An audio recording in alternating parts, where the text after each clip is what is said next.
नमस्कार आदाब, मैं हूं राव अकरम और आप देख रहे हैं मेरा हिंदी यूट्यूब चैनल। साथियों, वीडियो शुरू करने से पहले आप लोगों से मेरी गुजारिश है कि मेरे इस चैनल को आप लोग सब्सक्राइब करें और साथ में बेल आइकन की घंटी को दबाना ना भूलें।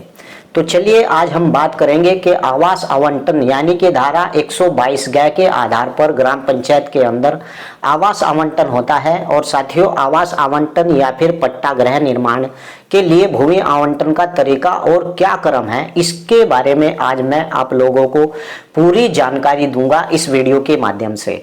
अगर इस वीडियो की बाबत आप लोगों का कोई मुझसे कोई सवाल है या जानकारी करना चाहते हैं तो डिस्क्रिप्शन में मेरा मोबाइल नंबर है, आप वहां जाकर मुझे कॉल भी कर सकते हैं।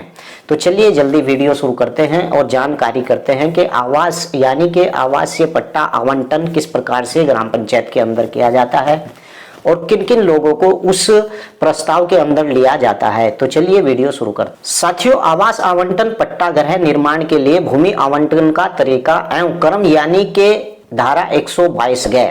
साथियों, सहायक कलेक्ट्रेट यानी कि सहायक कलेक्टर परगना अधिकारी समय या भूमि प्रबंधक समिति के प्रस्ताव पर अनुसूचित जाति अनुसूचित जनजाति के सदस्यों को यानी कि खेतीहर मजदूरों और ग्रामीण कारीगरों के लिए आबादी स्थल की व्यवस्था के लिए भूमि को यानी कि इतनी श्रेणियों में अलग अलग आप लोग कर सकते हैं। अगर आपके गांव पंचायत के अंदर ऐसी भूमि पड़ी हुई है कि जो भूमि यानी कि ऐसी भूमि के अंदर आती है जो ग्राम समाज के अंदर है और जो भूमि सीलिंग के आधार पर छोड़ी गई है और ऐसी भूमि आपके गांव के अंदर ज्यादातर बची हुई है, तो इस भूमि के अंदर किस प्रकार की श्रेणी के व्यक्ति आएंगे और कैसी भूमि होगी जिसके ऊपर आवासीय पट्टा या फिर गृह निर्माण के लिए पट्टा किया जाए।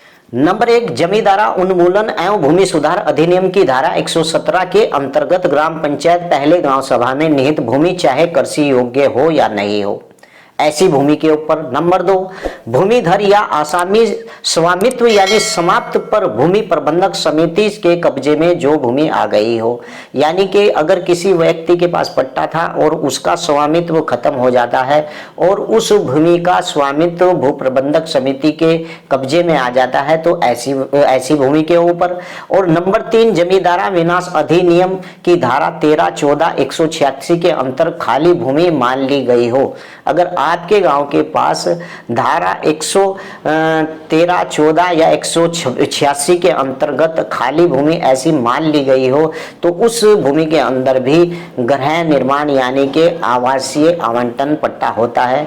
और नंबर 4 की अगर हम बात करें तो उत्तर प्रदेश जो चकबंदी 1953 की सार्वजनिक परियोजना जो भूमि अलग कर दी गई हो, यानी कि जो मैंने पहले आप लोगों को भूमि बताया उसमें कोई भी भूमि यानी कि अर्जन अधिनियम के अधिनियम आबादी के लिए प्राप्त की गई हो भूमि को भूमि प्रबंधक समिति सहायक कलेक्ट्रेट यानी कि परगना अधिकारी पूर्व आज्ञा और व्यक्तियों की वीरता क्रम को आवंटित कर दी जा सकती है। नंबर 1, अनुसूचित जाति या अनुसूचित जनजाति का कोई भी खेतीहर मजदूर या फिर ग्रामीण कारीगर जो उसी ग्राम पंचायत में रहता हो, ऐसे व्यक्ति को। और नंबर 2, अगर कोई अन्य खेतीहर मजदूर या फिर ग्रामीण कारीगर हो जो उसी ग्राम पंचायत में रहता हो। और नंबर 3, यानी कि कोई अन्य व्यक्ति जो यानी कि ग्राम पंचायत अक्षेत्र पंचायत में रहता हो और अनुसूचित जाति का या अनुसूचित जनजाति का हो, तो ऐसे व्यक्तियों को आवासीय पट्टा आवंटन किया जाता है। यानी कि क्या ग्रामीण कारीगर के लिए भी भूमि पट्टा हो सकता है? एक दोस्त ने मुझसे सवाल किया था कि क्या ग्रामीण कारीगर के लिए भी भूमि का पट्टा हो सकता है? जी हाँ, ग्रामीण कारीगर यानी कि उसका तात्पर्य उस व्यक्ति से होता है जिसके पास कोई भूमि नहीं होती है। ग्रामीण कारीगर, जी हाँ, जो गांव के अंदर रहता है और ग्रामीण क्षेत्र के अंदर और ऐसा कारीगर है, कोई बढ़ाई है, लोहार है, इस प्रकार का कारीगर है, तो ग्रामीण व्यक्ति से यानी कि जो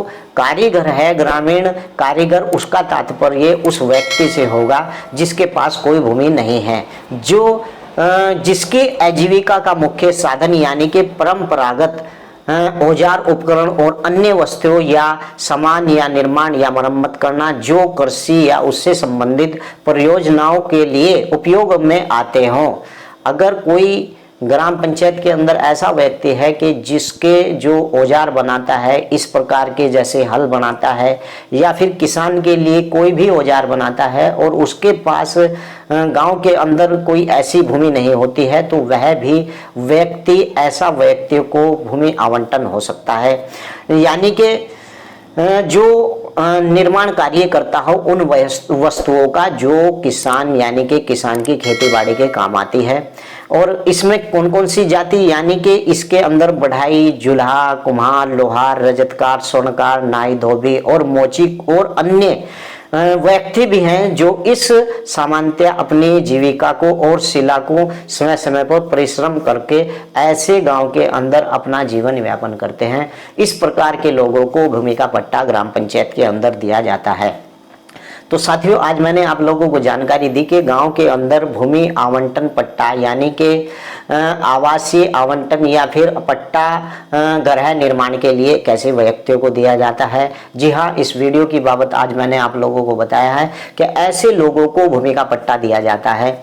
अगर इस वीडियो की बाबत आप लोगों को कुछ और जानकारी मुझसे करनी है तो कृपया डिस्क्रिप्शन में मेरा मोबाइल नंबर है, आप वहां जाकर मुझसे कॉल भी कर सकते हैं। और मेरे इस चैनल को आप लोग सब्सक्राइब कीजिए। जय हिंद, जय भारत, खुदा।